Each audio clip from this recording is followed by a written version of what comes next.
Today we're going to talk about the Collar City, home of Uncle Sam, Troy, New York. It sits on the east bank of the Hudson River in Rensselaer County, just across from Albany.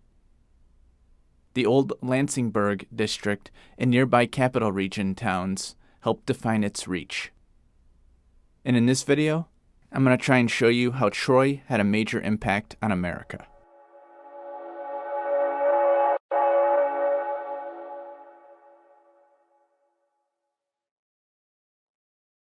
The land that would become Troy was once beneath Lake Albany during the last ice age. When the Laurentide ice sheet pulled back, the lake drained, leaving behind a fertile river valley. Over time, humans began to settle along the open plains. The Mohicans claimed the area as Ponpac, an Algonquin root word meaning where waters meet, and they called the Hudson River Mahi-Connatuck, or the river that flows both ways. Henry Hudson's journey up the river in 1609 opened up a new chapter in the story of the valley. His exploration paved the way for Dutch merchants who followed to trade along the river's edge. Kilian van Rensselaer soon organized the region as part of his great estate, Rensselaerswyck. Here, Thomas Chambers became one of the first to work the soil, where one day a city would rise.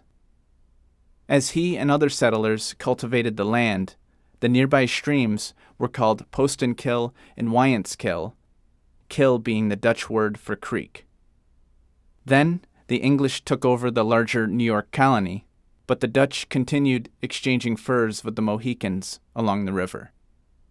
Some Mohicans remained for years, but over time, most sold their lands to Europeans and migrated west. The Vanderheidens and Lansings built farms, and after the Revolutionary War, the settlement, then known as Vanderheiden's Ferry, stood at the final navigable point on the Hudson River, anchoring its role in regional trade. In 1789, the village was renamed Troy, becoming yet another upstate New York spot named after a classical European city, just like Syracuse, Rome, and Ithaca. Then, Rensselaer County was formed from Albany County, and Troy was selected as the county seat. Following this, Troy became an official village in 1798, and by the 1800s, its creeks supported mills producing lumber, flour, and iron items, sparking early industrial activity. In fact, its iron manufacturing led people to call it the birthplace of the American Industrial Revolution. Supporting this, the Troy-Schenectady Turnpike, built in 1802, helped carry materials to and fro.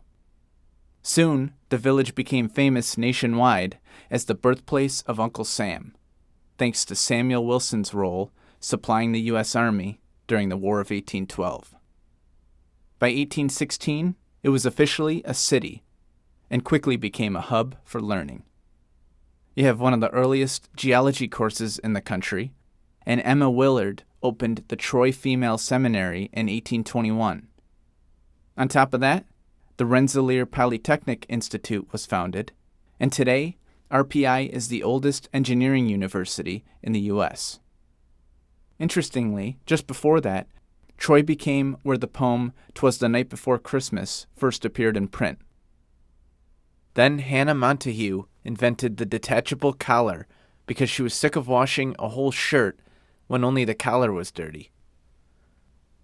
And this innovation set the stage for the city's nickname.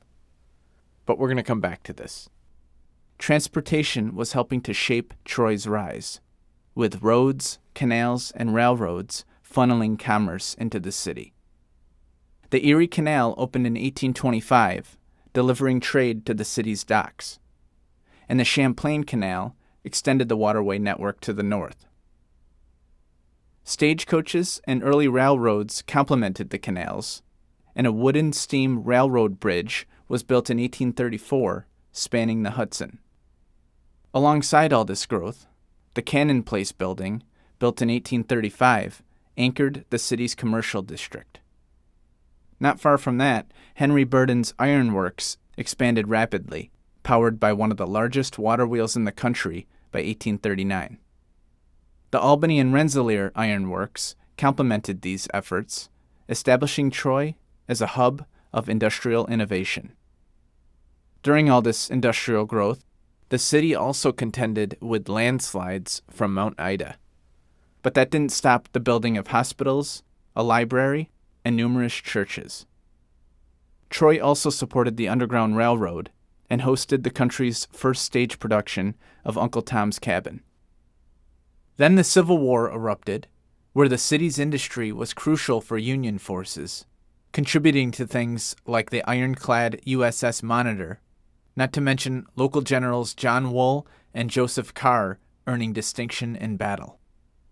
In the midst of war, a catastrophic fire broke out, requiring the rebuilding of downtown, brick by brick. At the same time, the Bessemer Steel Works made the city a center for steel manufacturing. Then you have the Troy Music Hall and reconstruction of the Green Island Bridge, which would eventually evolve into the one we know today. Things were humming. Collar and cuff manufacturing became a defining industry, earning Troy the nickname Collar City. And it all goes back to Hannah Montague's earlier innovation. In addition, the city's ironworks reached levels that rivaled Pittsburgh, and all the increased wealth contributed to elaborate Victorian homes and ornate public structures across neighborhoods. By the early 1900s, Troy had become a bustling and diverse city. The nearby village of Lansingburg was annexed. The Troy Boys Club was helping lads who were disadvantaged. There was a major flood in 1913. And then, the 1916 opening of the Troy Federal Lock facilitated the connection of larger commercial water vessels. That same year, another college for women opened on the former Troy Female Seminary campus, driven by the widow of Russell Sage.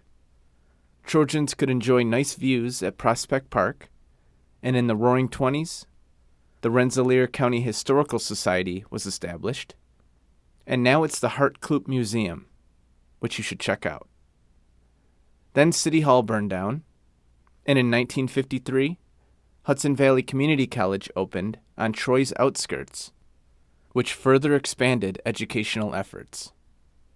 Despite this, Troy experienced a population loss and economic decline in the mid-20th century. Urban renewal in the 1960s and 70s demolished parts of downtown, which was very controversial, but it has led to a revitalization movement fueled by historic preservation efforts and community-led redevelopment. And in the early 21st century, RPI's influence helped integrate Troy into the quote-unquote Tech Valley. It's these sort of transformations that bring us to right now. Today, Troy is reinventing itself while honoring its remarkable history. From industrial achievements to educational milestones, the city has many accomplishments to be proud of. I visited recently to check it out and loved the feel of it. In closing, the Collar City will always be the home of Uncle Sam and a source of local pride. Have a good one.